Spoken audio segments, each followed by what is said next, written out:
Welcome back. This time we again have the privilege of having Irina Tsukerman with Scarab Rising. And I remember this time.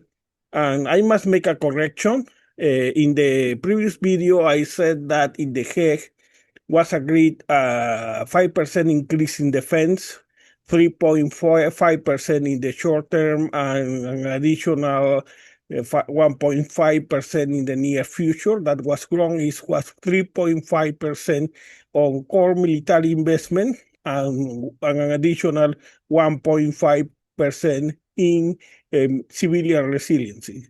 Having said that, and this time we are going to talk about the Black Sea, about the hybrid warfare waged by Putin in this area, and also about the Saudi investments that have been also expanding in this area. But before we go to this issue, I wanted to make two questions about to Irina from two questions that are somewhat unrelated, but I couldn't help myself. So the first is about the Chancay Port, this port in Peru that is quite recent and that could hurt Los Angeles, that supposedly with Chinese investments is supposed to serve all Latin America, including Brazil, considering that they are trying to create these highways from the Pacific coast to Brazil that is in the East Coast. So to this moment, I am not clear about who are going to be the winners and losers from this investment, considering that the Americans are also trying to. Chancay is already operating, but they are planning to open a new port in the south that is still in project. It's not operating at all.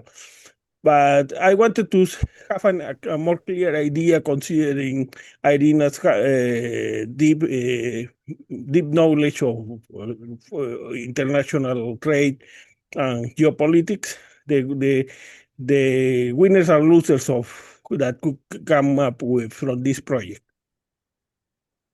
Obviously, the biggest winner of it was going to be China itself, not only because of its of the physical trade aspect, the economic aspects of actually distributing its goods across Latin America and even beyond that, but because of the smart power aspect of connectivity in that sense.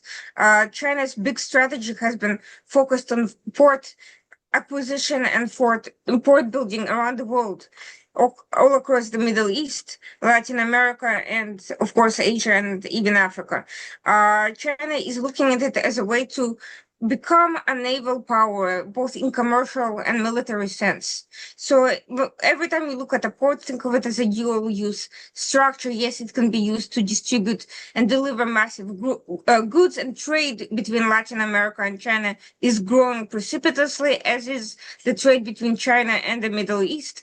But at the same time, China is looking at these investments as a potential for its future military expansion. It has been also building up its military, its navy power, and investing quite heavily into building military vessels. And this is what has sparked concerns by the U.S., not just the sheer volume of trade between China in the Western Hemisphere, but the fact that many of its infrastructural projects, such as ports, or also have a potential to become military targets. And in some cases, they already are. In some of the Latin American countries, they already are. So this new development is just adds another layer of complexity to a picture where U.S. is largely absent from trade with many of these countries. Not so much because it's not trading at all, but because now you have A, tariffs being imposed on countries like Brazil. B, U.S. has taken a step back from humanitarian investments and from investment aspect of trade, mostly focusing just strictly speaking on business transactions. China, on the contrary, is building up all of these things. It's actually engaging the militaries of Latin American countries. It's investing huge amounts of money into training and equipping them, bringing some of them to China for studying. It's also investing into Belt&Road in Latin America and building up ports and just increasing trade volume in general and heavily focused on that. US has tried at various points to compete by essentially trying to attract private investments into some of the Latin American countries, like the Northern Triangle, Central American countries, small ones, Honduras, Guatemala, and El Salvador. That has met with some level of success, but no match for China's level of investment still.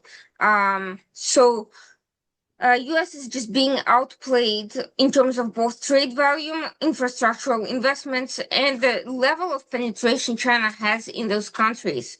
And it's also now triangulating between Latin America and the Middle East, which raises a great deal of concern for US in terms of drug trade, and also in terms of potential for weapons deliveries and things like that. So the security aspect there is also coming in as well.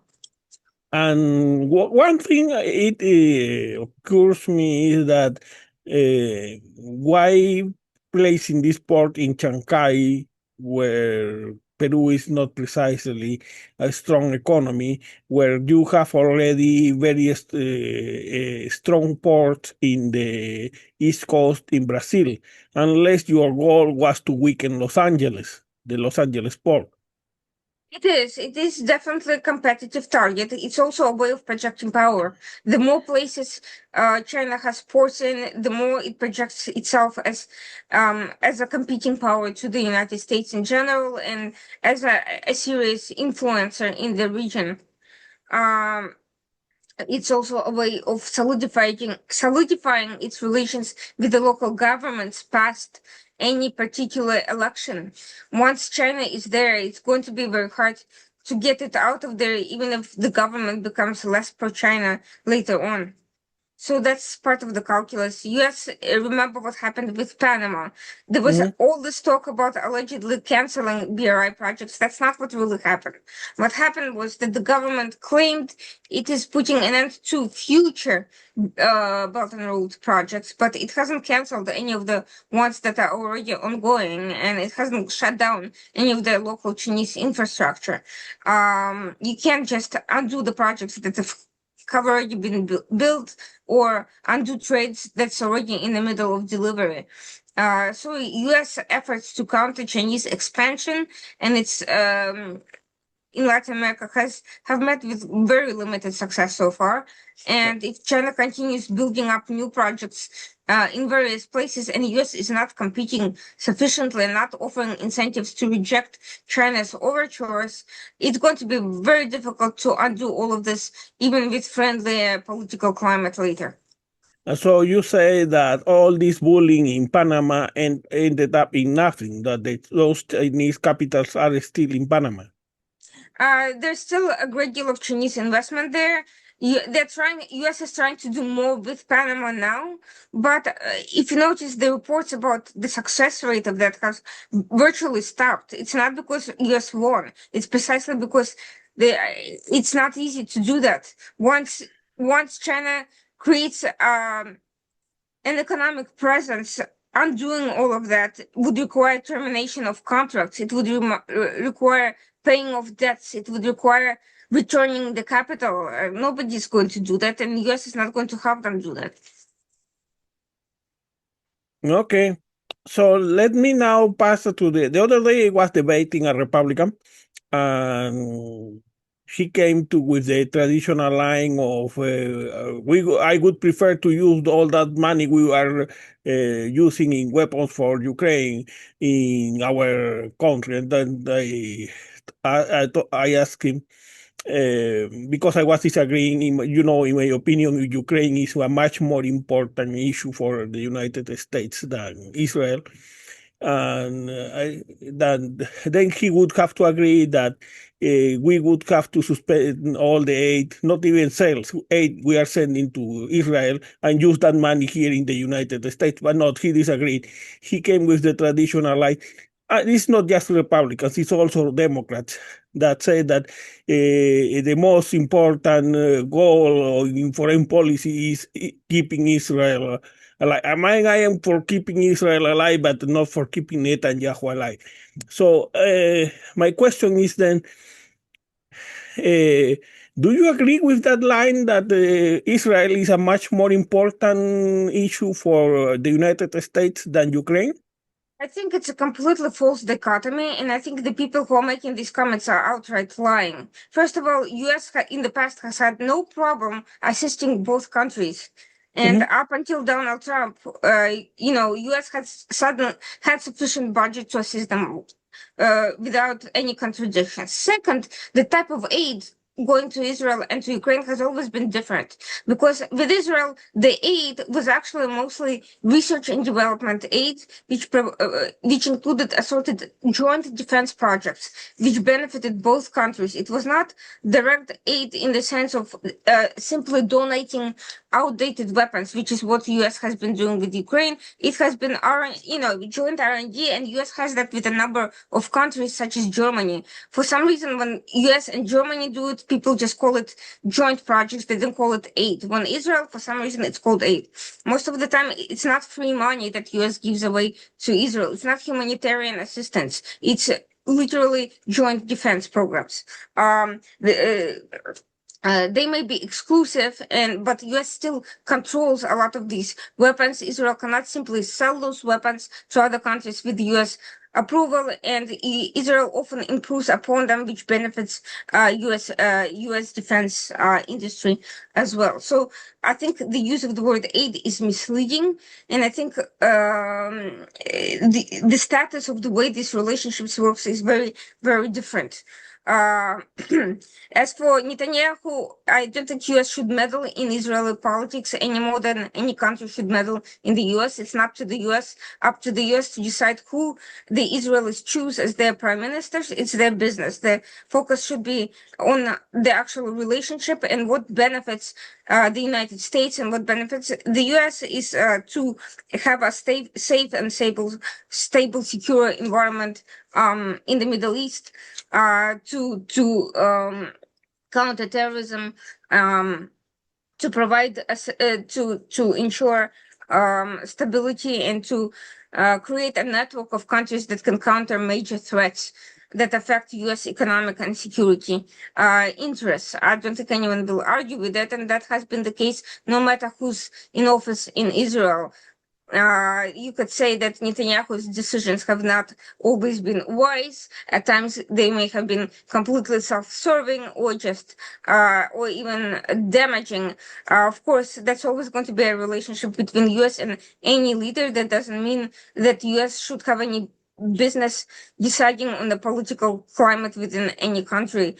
They should just focus entirely on the aspects that are long term and that benefit the countries as such, not as for the individual relationships. It is what it is. It's just something that you have to work within, just as Israel has to work with whoever is in the United States. Some presidents have had more common ground with a particular Israel administration than others. It's the same as with any other country on earth. Getting back to Ukraine, however, I agree with those who believe that U.S. assistance to Ukraine has been completely insufficient for no reason, by the way. I think it's going to be far costlier to deal with the results of Ukraine being stuck in an endless conflict or losing the war than providing sufficient assistance for it to win a war quickly. I think that people who pretend that this is not the case are simply lying because they have some ulterior motives. And I think U.S. has not even given Ukraine out of its existing outdated weapons everything that it can. It literally has had tanks standing around that are rotting, in rusty, collecting dust and rusting in its in the warehouses, which Yes, could have been donated. and I don't know if you read you could see that article in the Hill that I have highlighted before. Is that you remember in 2023 4 when Biden was in this clash with Republicans and then used the excuse that Republicans were not approving aid for Ukraine, and that was his excuse to not send any weapons. And it happens that we have the excess defense articles that would have allowed Biden to the commission all weaponry and use that weaponry to send it to Ukraine, and he didn't do that because I don't know, probably because he wanted to use that as a political weapon against Republicans. And that was disgraceful because 2023, as noted by people like General Ben Hodges, that the Ukrainians were promised all they needed to expel Russia, and in the end, they rationed the aid. And for instance, in the MICLIC systems, these anti-mine systems, they only said 15% of what they had promised.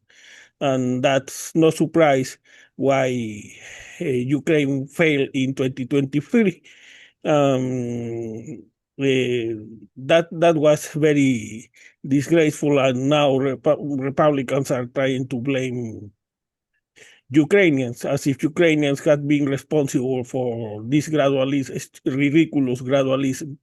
But my question was more on the sense that if what would affect the United States more, a defeat in Ukraine or the stabilization, the fall of Zelensky, or in the case of Israel, they ended up making concessions to Hamas, and they ended up back on this endless circle of, because I don't see the scenario of 1967 where other countries are trying to invade Israel, but I see an endless I cycle. disagree. I disagree with that. I think in terms of impact, if that were to actually happen, it would be actually about the same strategically, because both the Middle East and Eastern Europe are strategically vital regions. And if one of the U.S. allies in each of those countries failed and ceased to exist, it would create a horrific scenario of a horrific trajectory for U.S. interests in both cases. Having said that, yes, I agree with you. It's not 1967, but also the nature of conflicts has changed. Would state actors be likely to attack Israel all at the same time? No, that's highly unlikely to happen, with the exception of Iran, which has attacked Israel. But can Israel be drained of its power by being surrounded on multiple fronts by non-state organizations with state backing? We have seen it happen in the earlier phases of the Gaza war, and that was not a pretty scenario when the IDF was split between several fronts, and that created an extremely dangerous scenario for the population as well. And had Israel not dealt with Hezbollah as swiftly as it did, would have created also a permanent, an even more dangerous situation with hundreds of civilians displaced, economy in ruins, and many of the benefits that U.S. enjoys from the relationship of Israel not there. Israel and Ukraine are in some ways in a different position because Israel is presumed to have nuclear weapons, which Ukraine has given up. And in that sense, US has a responsibility to Ukraine, which is unique to the fact that US was instrumental in forcing Ukraine to give up its nuclear weapons. It has a responsibility to defend its interests, even if you claim that the Ukrainian government is corrupt, inefficient, whatever you want to say about the Ukrainian government, the people should not bear the costs of Ukraine of U.S. backing off on the security decisions based on failed foreign policy. So this is where I think people are not discussing sufficiently this angle. The fact is, Ukraine is in a unique position because US created this current situation, helped create the situation where Ukraine could not create sufficient deterrence against Russia. Arguably, if it had not given up its nuclear program, Russia might have thought twice before scaling an invasion. Now, that said, Israel faces a different type of threat because even the presumption of nuclear weapons hasn't stopped Iran or assorted terrorist organizations from attacking it. Why? Because the terrorist organizations are not state actors. They're not responsible for the people and they don't really care about what happens. They also didn't think that Israel would use nuclear weapons so close to home, and they were correct.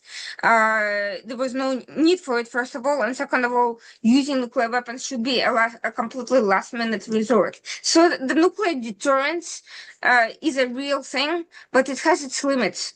When dealing with the actors, non-state actors in close proximity, even a country with nuclear weapons is very unlikely to use it. So while they may not have the power to completely destroy the country as a state, in the same sense that state actors with full-fledged militaries they can still do a huge amount of damage and weaken the government and its resources to the point that it can no longer function the same way. And that's You are mentioning something that is very important, and I have highlighted very often in the past. Something that the mass media doesn't mention: the nature of the conflict. In Ukraine, you will have a conventional war between two governments, a war that is not going to be satisfied with land. But that's another point. And while in Israel you have a non-conventional war, you have an insurgency, and yet all the Israeli government has made makes no sense in terms of counterinsurgency. If you consider experiences like Algeria, Vietnam, and many others, or the Chinese path in the case of Peru. If you consider counterinsurgency, it makes no sense at all, unless you want to follow what you want to replicate what Putin did in Chechnya in the second Chechen war. So, and yet we treat both wars as if they were conventional. And you justify on that false premise the kind of aid we provide Israel and Ukraine. Well, no, as I said, the nature of it is very different. US is not simply giving Israel weapons. US is co-developing weapons with Israel. And Israel is required to purchase those weapons from the United States. So this is not free stuff that Israel is getting. And frankly, this would be the case even if there were no insurgents or terrorists. Israel would still have to be buying those weapons, whether for state actors or non-state actors. By the way, we cannot, in this case, we do have a state actor, which is Iran, that got involved. It may not have used its full weapons at this point in time. It doesn't mean that it can't or won't in the future. Iran is a state actor. That said, Ukraine. But let me make a very brief point. You don't beat insurgencies with 2,000-pound bombs. You beat insurgencies, you have to degrade with troops on the ground or when they become guerrillas. And once you degrade the guerrillas, it's basically how there are political wars, how you separate the population from the insurgents in political terms, and then how you go after the insurgents and destroy the cells. And for instance, The cases that have not turned in failed states like Central America in the 80s of the Second Chechen War are cases. The successful scenarios are, for instance, the Good Friday Agreement in Ireland, or probably the PKK, the case of the PKK in Turkey right now. You get political agreements, for instance, and that's how you wage non-conventional wars, successful non-conventional Right, but wars. PKK is not Hamas. It has never been at the level of Hamas. Furthermore, PKK voluntarily renounced violence against civilians a decade ago, which Hamas has not. In fact, Hamas did exactly the opposite. It re-embraced the most radical aspects of its own charter and, frankly, dragged in civilians in Gaza into going along with that, as well as we have seen on October 7th. So Hamas and PKK are not the same story here. Um, for various reasons, and their goals are not the same. PKK's goal was never to destroy all of Turkey. It was never to destroy all Turks around the world. Its agenda was related to a liberation movement. At one point, it was Soviet backed, so it was also to create a headache for Western states. And at the time this was going on, Turkey was a pro-Western state, so it had a completely different agenda. Hamas is not just there to create a headache. Hamas does have a dedication to killing as many Israelis and Jews as possible. That it doesn't currently have the means to do so doesn't mean that it can't and won't try. And it has tried. Maybe its strategy has failed, but it's not for the lack of enthusiasm to that regard. So it's not always possible to settle the conflict. You need to have a willing actor that is willing to put aside ideology, that is willing to put aside and to dedicate itself to governance. Arguably, what we're seeing in Syria is a more likely scenario where al-Sharaa, former terrorist, decided that he wants to govern a country as opposed to engage in insurgent attacks, and has in fact and is taking steps to do so perfectly or imperfectly. That's an argument for a different day, but it is much more of that political kind of path to negotiation than what we are seeing with Hamas. Hamas has not agreed to any sort of a real Well, political solution. that's precisely why, for instance, I have been so supportive of the Olmer plan, because the Olmer plan considered precisely not having to trust on the two parties that were more interested in killing any serious peace effort, which are Netanyahu and Hamas, but creating a multinational force to occupy Gaza, to create That a has real been Palestine. That has also been discussed, including by Trump and by Israel. They've approached several Arab countries in that regard, but so far those countries have not agreed to participate, which is another obstacle. How to create incentive for the Arab states to want to deal with a very messy situation, which will require significant financial and security efforts that these countries may not be well equipped to handle because of their own internal problems, or because they just don't want that headache. It's one thing to provide some humanitarian assistance and write checks, completely different to send forces, security forces to deal with insurgencies, to root out Hamas fighters, and to de-radicalize the local population. All of that takes time and effort, and none of those countries have had a completely successful experience of doing that outside their own territories. UAE is not Gaza. They have a completely different structure. They've been never as radical as Gazans. They've been never ruled by a terrorist organization, and so they just don't have. They've had some successful experiences in Yemen in a limited way, but ultimately they withdrew. So we don't even know what would have happened if they had stuck around. And again, that was limited, and it involved fighting Al Qaeda. It did not involve occupying and de-radicalizing the Houthis, for instance. So none of those countries have successful experience with that sort of being part of this multinational occupational force. But they didn't need to a point, because the logistics could have been provided by the United States. The intelligence could have been provided by the United States.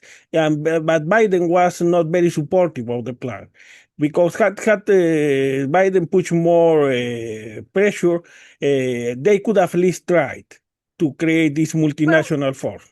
There's another aspect with Biden, and that's a different issue from Trump, for whom it didn't succeed for other reasons. Biden did not have good relationships with some of those leaders. He ended up in a very tense situation with UAE because of the F-35 scenario that the US was supposed to sell, committed to sell to UAE in exchange for the Abraham Accords. He backed out of it at one point because of his concern about UAE sharing technology with China. Then UAE no longer wanted to continue with that.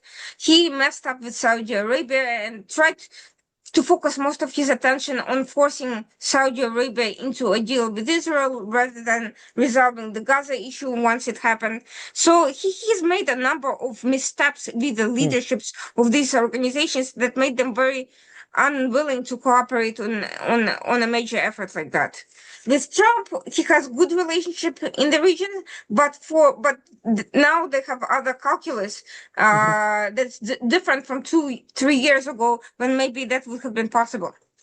Yeah, so that the problem is that at least in terms of considering insurgencies as political wars, the Olmer plan was, in my opinion, still is, in my opinion, it was the best solution, but it came in a very sad time where Biden was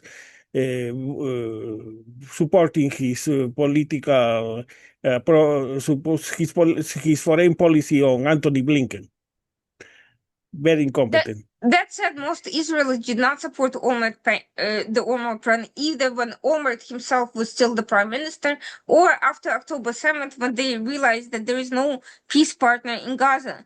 And that became very obvious when not only Hamas continued promising to repeat October 7th very publicly, and they've never backed away with that, but even the civilians in Gaza participated in the attacks. So that is why Israel was not supportive of that plan. Even most Israelis who are critical of Netanyahu and who want Netanyahu gone are still not going to be supportive of that plan, even if some other prime minister comes. Let's say Yair Lapid or somebody like that, they're still not going to support that particular vision.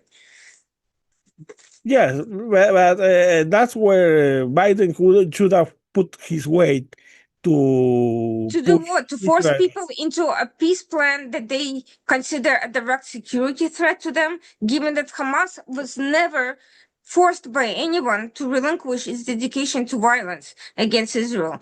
Remember, unlike PA, which has a sort of informal recognition of Israel, Hamas continues to be dedicated to the destruction of Israel to this day. That's why Hamas should have no role in the future of Palestine.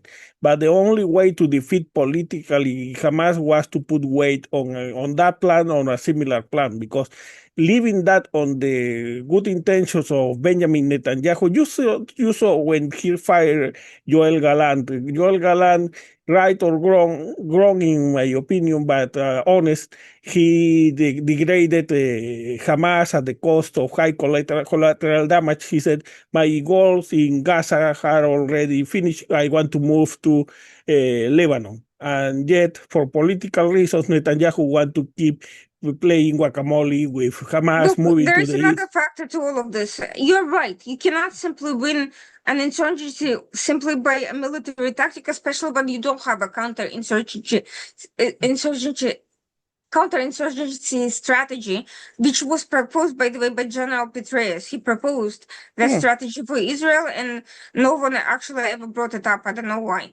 However, there's another factor that would have undermined even those efforts, even if Israel had adopted that particular tactic, which they should have, and they still can, in my opinion, which is the political backing of Hamas externally. The legitimacy, Hamas has lost legitimacy even with many Gazans, but it's being propped up by Qatar, which is constantly telling its leadership to avoid, admitting defeat and to continue quote unquote resistance. And there is Arabic language articles where you can see Hamas operatives saying Qatar told us that we should continue resistance. Yeah, but that would have been meaningless. Let's put the case of Irish Republican Army. Not all people in the Irish Republican Army try to recycle into the Sinn Féin. They split, and some of the former IRA wanted to continue fighting, but then they were those splinter groups were so small that they presented no real risk for. I understand that, but what happened was you had political leadership that was willing to take charge and decide that it doesn't want to be mostly involved in fighting and take up entirely political leadership. In Hamas, you don't see that. There is not a single leader who said, we are going to renounce all violence, we are going to tear up our charter, we are going to dedicate ourselves to governance, the way everybody else in the region is doing, and that's it. Nobody has actually said that. Had they did, maybe Israel and everybody else would have reevaluated, but so far that hasn't happened. That's another reason why it's not PKK and it's not IRA. It does not have the leaders who were willing to do that. Why? Because the military leadership on the ground in Gaza has no incentive there, to stop fighting as long as they have any sort of support there. And the leadership in Qatar, the political leadership, is being propped up by Qataris. They're not feeling the effects of fighting. They're governing from abroad. So what do they care if people end up getting killed? They're still doing well for themselves. So until that changes, Hamas has absolutely zero incentive to stop doing what it's doing now. So the problem is that probably the Olmera plan is not perfect, and I am aware of that. But what is real is that unless you want to go for the option of Central America in the 80s or the Chechnya after the Second Chechen War, you cannot have these levels of civil casualties and expect that this population is going to accept meekly the peace in the same terms as before October 7th. That's why you have to politically split Hamas. And yes, so not probably Qatar is helping, is giving many Hamas ideas that they can continue fighting. But if they are split, they are fractured from the. Actually, even Hamas wouldn't have to be relevant if we have enough cooperation from the Israeli government, because once the multinational occupation force is trying to establish security inside Gaza, what is Gaza going to do? They are going to attack for a while, they are going to engage in terrorist acts, but they are not going to have any political effect. It may be so, but so far you have to still get anybody to agree to this condition. So far, Trump and Netanyahu have not managed to convince those countries to participate. In fact, it's funny because Saudi Arabia is now saying that they're willing to normalize in Israel if they get rid of Hamas from Gaza. So basically, they're saying, oh, sure, we'll be happy to cooperate, but you do the work. They obviously don't want to be involved in that. UAE showed some willingness to participate, but they had an interest in bringing their own leader to Gaza, who is not popular there at all. So that's another problem. Dahlan. And I don't really know how it would work, given the fact that he is more like a PA guy, and there's an internal divide between Palestinians that is beyond anyone's ability to resolve, other than what they can do themselves.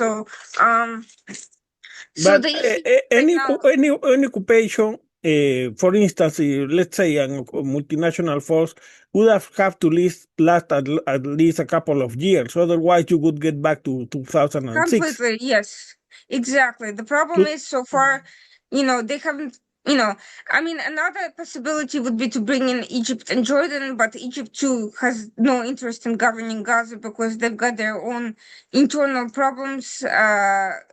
They have a lot of security problems on many fronts that have nothing to do with this. And so their military is now split among several different fronts on security issues. That's one of the concerns. And Jordan too. I don't think Jordan alone would be willing to do that without having several other countries working with it. And that's another problem. So there's also a trust deficit right now in the region between Israel and its neighbors, which has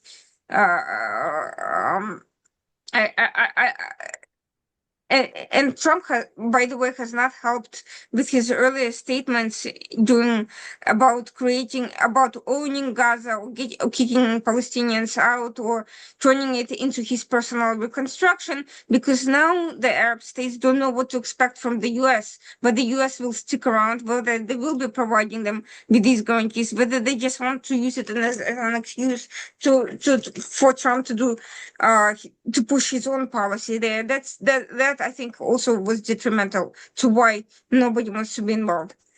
I agree. So with Trump, that kind of solution is naive.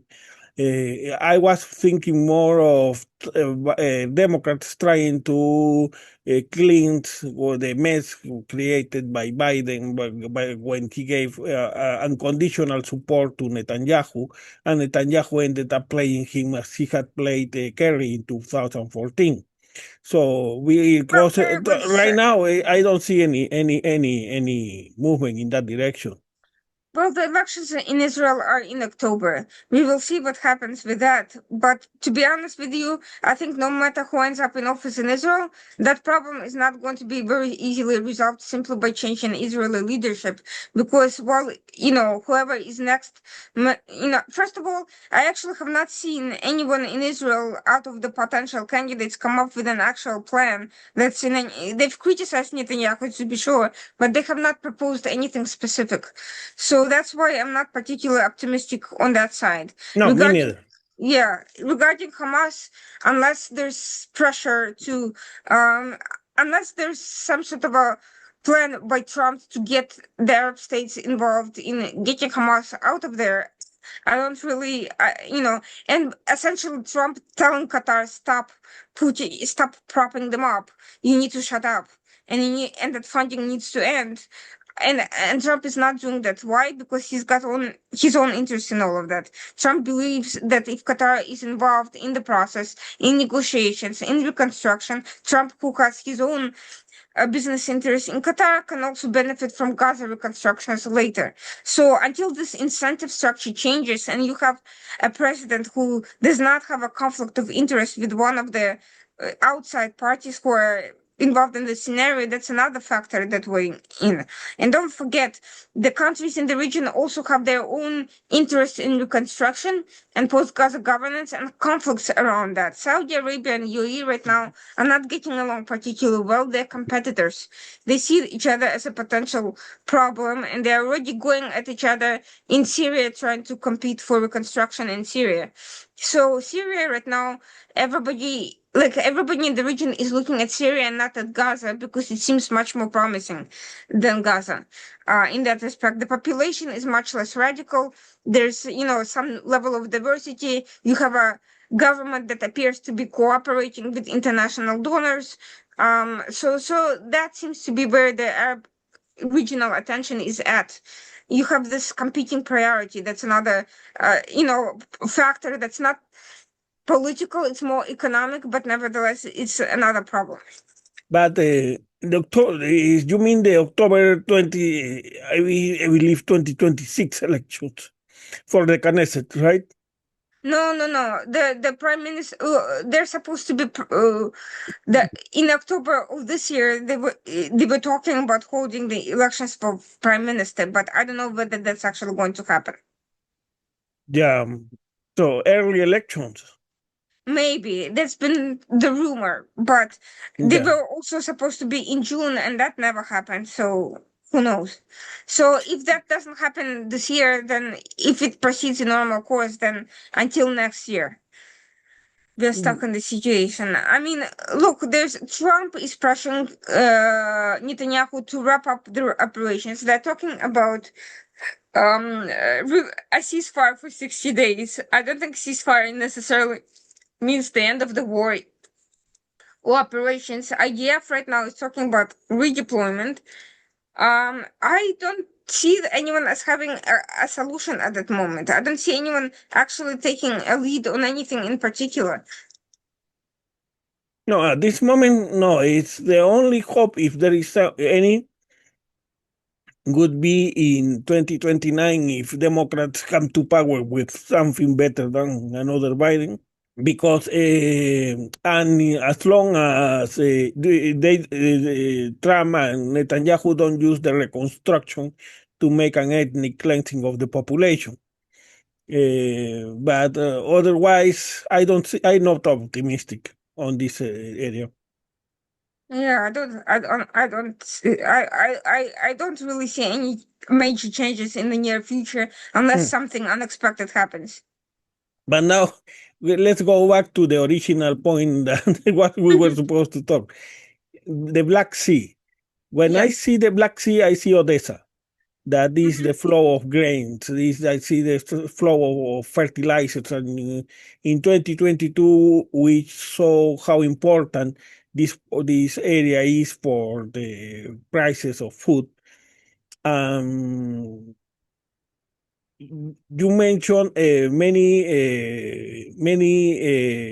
instances of hybrid warfare on the side of Russia in this area. I guess many of them directed to Odessa to degrade the capacity of Odessa to be the port it was before the war, right? Correct. I mean, Odessa is a huge port that's important not only for the grain deliveries, which has been a major point of contention in this war. It's also a major trade. It has a major. It creates a major trade relationship with Turkey that's literally just right across from there. And of course, Russia has been desperate to block off any potential for that because Turkey has cut off Russia's access to Syria back earlier in the earlier stages of the war. So for Russia, taking the Black Sea and preventing not only commercial exchanges but also any potential for military assistance from nearby countries has been one of its primary objectives. But what besides Odessa, what other targets have been? Because in the case of Europe, we have many cases of sabotage, even Mhm. the attempted kill, assassination of weapons as a defense contractor in Germany. But in the case of the Black Sea, it's not much known. Can you refer us? Can you describe some of the acts of sabotage that has happened in this area? Well, actually, it's been less of sabotage and more of a very conventional military blockade of the Black Sea routes by Russia, making it simply unsafe for commercial navigation to transpire, not just from Ukraine or to Ukraine, but anywhere in that particular region, and creating a major obstacle for multiple countries, such as Bulgaria as well, and Bulgaria, Romania, and so forth. So for Russia, this was about achieving maritime dominance, not just blocking one of Ukraine's major ports. Um Russia is also looking at it from an energy perspective to block delivery of energies and also exports of energies from Ukraine, because Ukraine is another potentially major gas producing country. And uh, for Russia, Russia has actually been relatively successful despite most of its Black Fleet being eventually destroyed by Ukraine, simply because other countries, the international community, has not stood up to Russia's uh, military presence around the Black Sea, which has prevented freedom of navigation around the entire region. Again, not just to and from Ukraine. So that's been a major obstacle, and it's also interrupted, of course, trade in general. But Russia's been very active in Bulgaria, especially, and in Romania. And the means are not always military. They're not always, terrorist attacks or something like that. They're also political meddling. In Bulgaria, Russia has essentially created a situation where the younger population politically is very pro-Western, but the older cadre in the political class is pro-Russian. So many of the spies in London and elsewhere are from Bulgaria for a reason. It has found a relatively friendly country where it has had historic influence, and it has tried to block Bulgaria from uh, effectively engaging with NATO countries, with the European Union, from providing weapons deliveries and things like that. In Romania, we've seen what happened with the election. Russia essentially tried to hijack the elections in Romania just this year. Through a TikTok campaign in favor of a leader that was virtually unknown. And it seized upon the fact that a lot of the population in Romania is quite poor, so it was just basically paying off people for voting. Others were easily misled by TikTok. They just saw, effective PR and they went for it. And still others were not so much pro-Russian or even duped by these campaigns, as they were basically anti-establishment, because the establishment in Romania has been corrupt, economically relatively ineffective compared for Poland. Has gotten a little better thanks to EU support, but not completely. And it was very not happy with the mayoral candidate, the presidential candidate, the former mayor of Istanbul, due to economic problems. Not Istanbul, sorry, Bucharest. Due to the economic problems in Bucharest during his tenure as a mayor, including ineffective resolution of the hot water issue, basically electrification problems and things like that. So it was more of a boycott campaign, not because they cared about Russia, but because they didn't like that the government, the political elites kept putting up the same types of people with no new ideas and no effective governance issues. It's actually has become quite common in post-Soviet bloc spaces in Europe. Another issue is that Romania has never had this sort of reckoning with its Soviet and Moscow-backed pacts, the way the Poland, Czechia, Slovakia, and other countries have done. It has actually never put on trial most of the people who were involved in those crimes, and some of its former intelligence people are still active in politics. That's another problem. There's been already a friendly space, so Russia is using these situations to insert itself into the political space, to brainwash people, to indoctrinate people, or to hijack political processes under the guise of criticizing the political status quo. And it's done so very effectively, even more so than in Western countries, where at least people have more something to fight for in terms of their lifestyle. They don't want, pro-Russian candidates, because they realize that the situation in Russia, politically or economically, is not great. But if you are living in a very poor country, then it doesn't make a difference for you. You don't see yourself as necessarily worse off if you support a country like Russia, than if you're living in a well-developed country like Germany or Poland, where you have something to lose. Um, So more than act of sabotage has been political infiltration, and not because if you it's been a combination, because if you look at Armenia, for instance, it's been a combination of military and political methods and even religious hijacking, because there's been two coup attempts in the past year in Armenia, and the last one was not a political but backed by the church, which has been heavily infiltrated by Russia, and it also had involved military elements of sabotaging the peace process with Azerbaijan and trying to cause border security issues. Essentially, Russian peacekeepers either allowing pro-Russian forces to start shooting and create military encounters, things like that, and smuggling gold out of Karabakh to support Russian military operations. We've seen a bunch of that happening in Georgia. They've literally taken over the country through a political process, again similar to Romania, paying people off to vote for them on the one hand, and on the other hand, lack of effective opposition.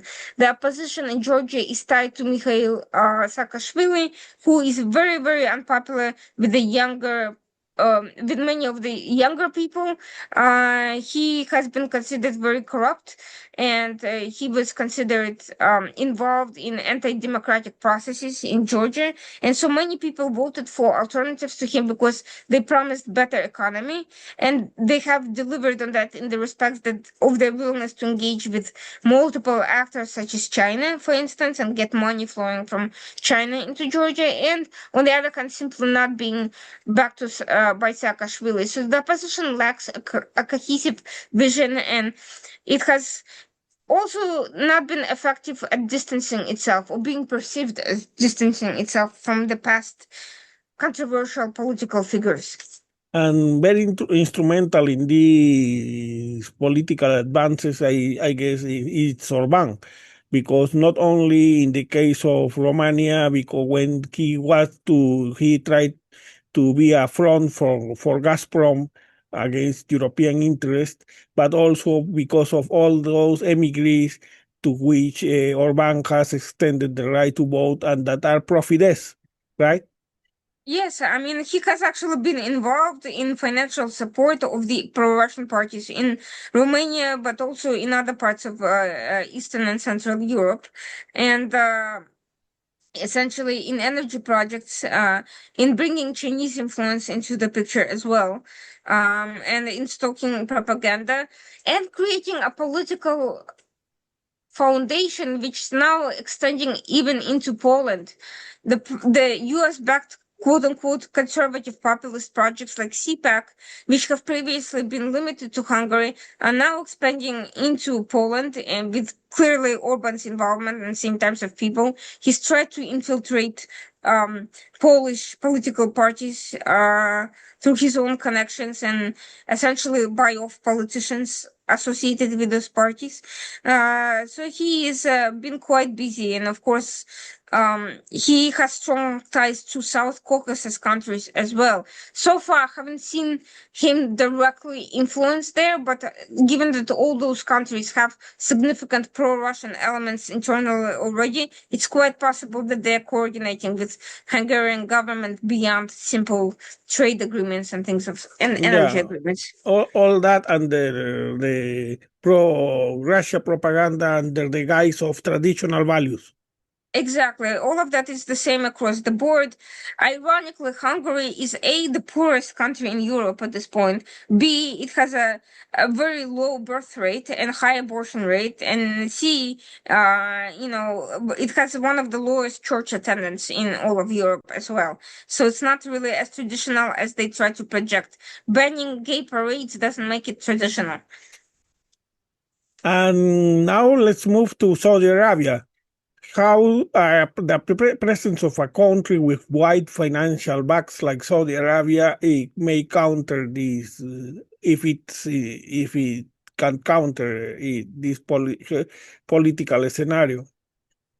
the biggest thing Saudi Arabia can bring to the table, because it's not an ideological actor, it's not looking to transport any, it's not looking to evangelize Islam to those countries, unlike Turkey, for instance, which has tried to do Yeah. that, actually. But for Saudi Arabia, it's purely an economic and political influence project, not an ideological project. But what it can bring to the table is the resources for development that could counter this economic impact of Russian and Chinese entry into the picture.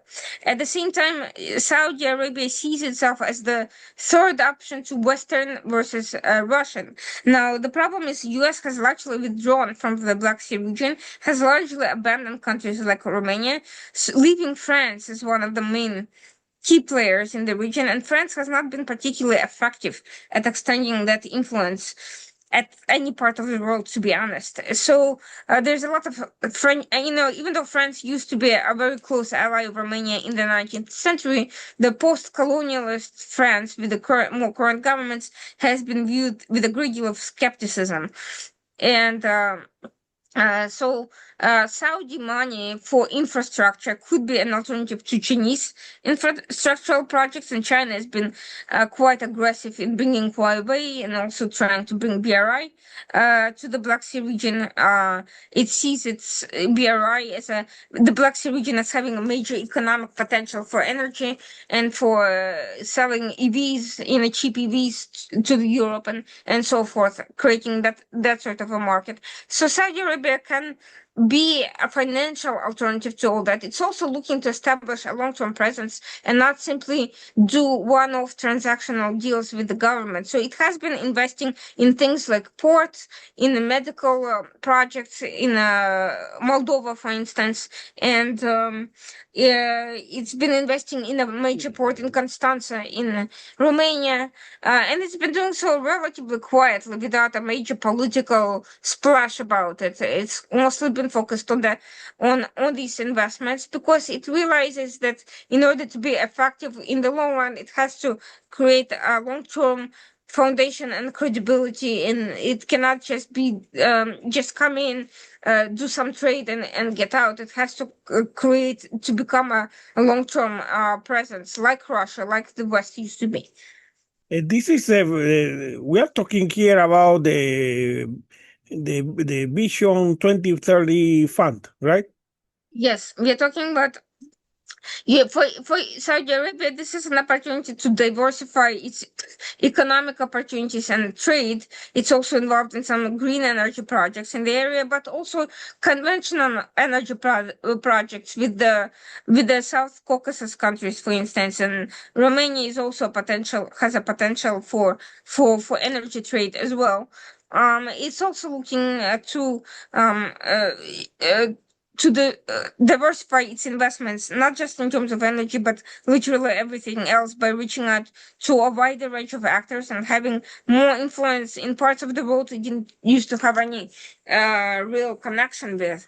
Um, and from its perspective, this would give a wider set of opportunities to its own younger people. It has a severe youth unemployment problem, and it's also suffered major economic setbacks due to over expenditure on major projects recently. So it also needs to recoup these costs through more pragmatic investments in more conservative projects that are more likely to succeed. So but it's also competing with Turkey and to a lesser politically with Iran. Iran is not a major player in the Black Sea yet, although it has played some role in Bulgaria, for instance, politically speaking.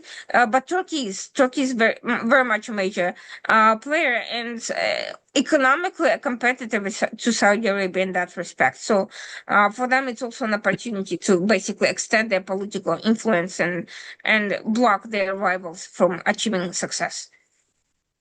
I was reading in the page of the Carnegie Foundation that many of these projects were white elephants without any clear idea where they were heading. That they were included to farmland for food, to tourism, to logistics, that is the port, and do you find that obviously you don't find that conclusion fair, right?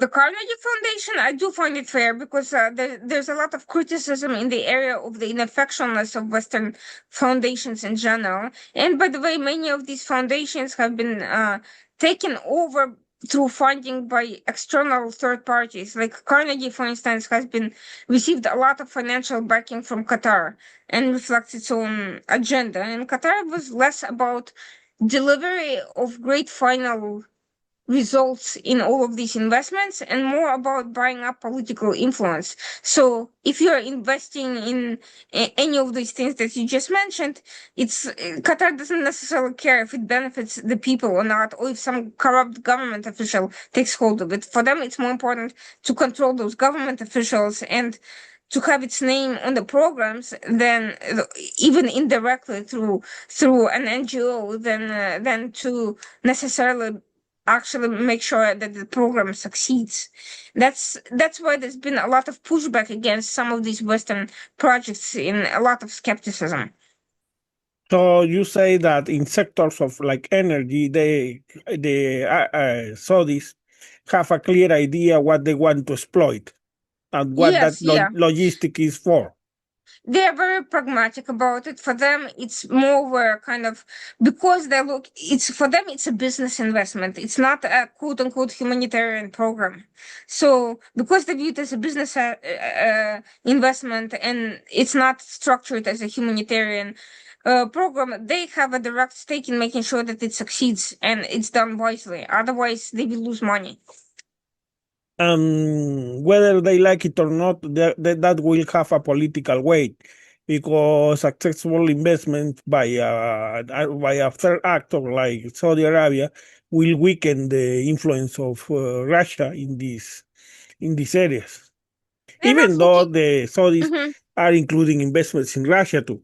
Sure, yeah, they're not look, they're not looking to directly compete either with the EU or with Russia, but they're looking to make their own money, and the impact of it could still be diluting the effectiveness of Russia by creating economic incentives with other players, simple as that.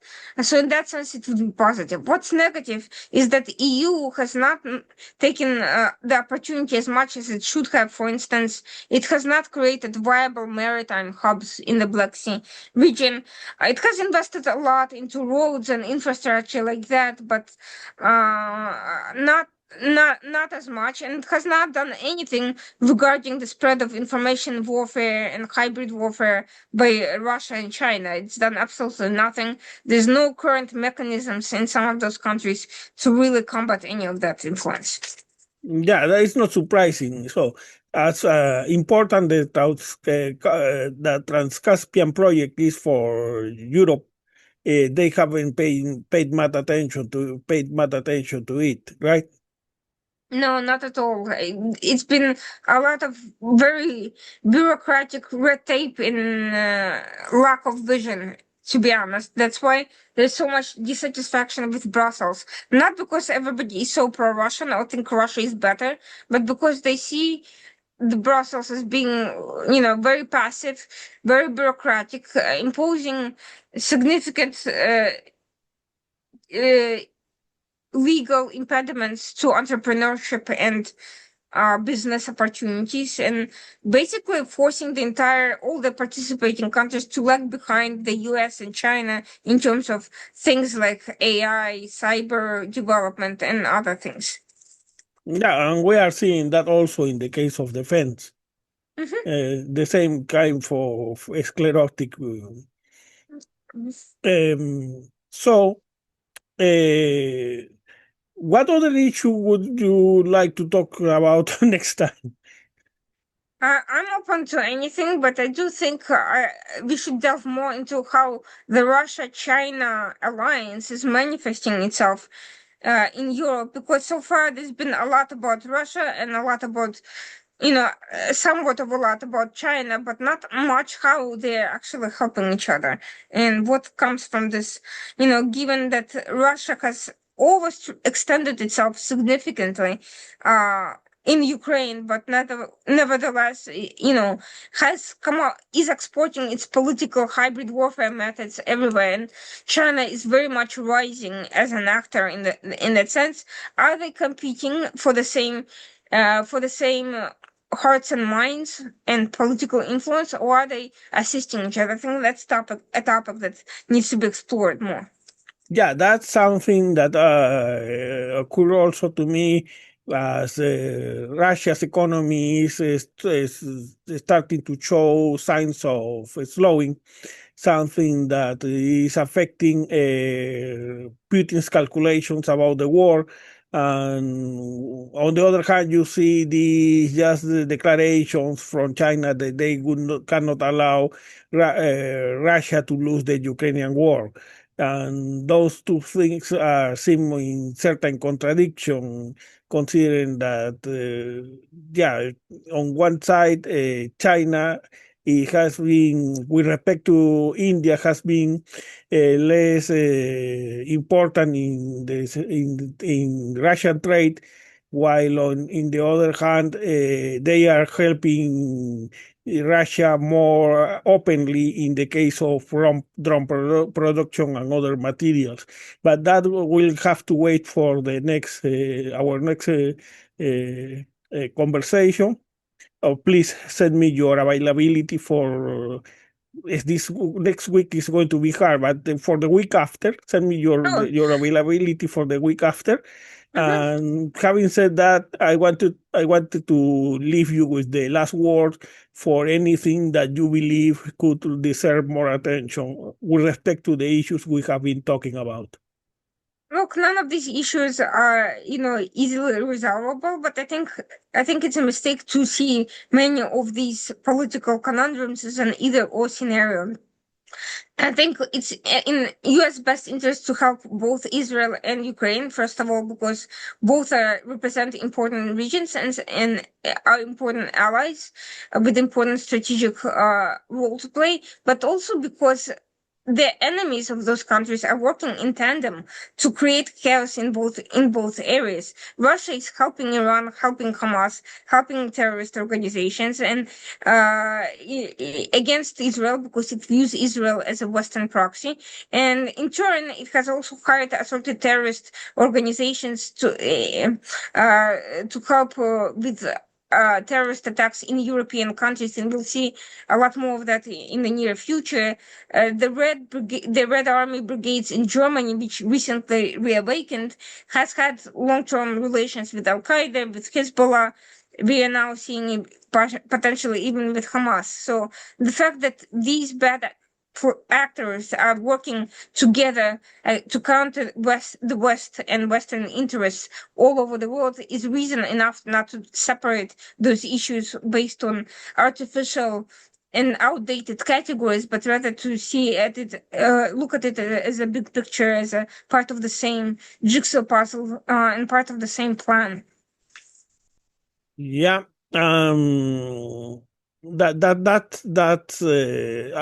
brings to mind the report from the Royal United Service Institute, and it was more than a year ago about the progresses made by Putin with his hybrid warfare, and he gave many examples. That was even before the attempted assassination of that defense contractor in Germany, and yet the European Union only seemed to be able to decry and regret those attacks, but they still can't do anything to counter. And that implies sound counterinsurgency too, even if that comes. And on the other issue, I am 100% for Palestine and Israel, because I believe you can be for both and at the same time be against Hamas and Netanyahu. So on that, we are in agreement. And having said that, I will be looking forward to your availability for the week after to discuss precisely this issue of how the relation between China and Russia has been evolving in the last months. Sounds good. I will send it to you. Yeah. once again, it has been an honor to have Irina Tsukerman, and see you next time. See you then. Bye. Bye.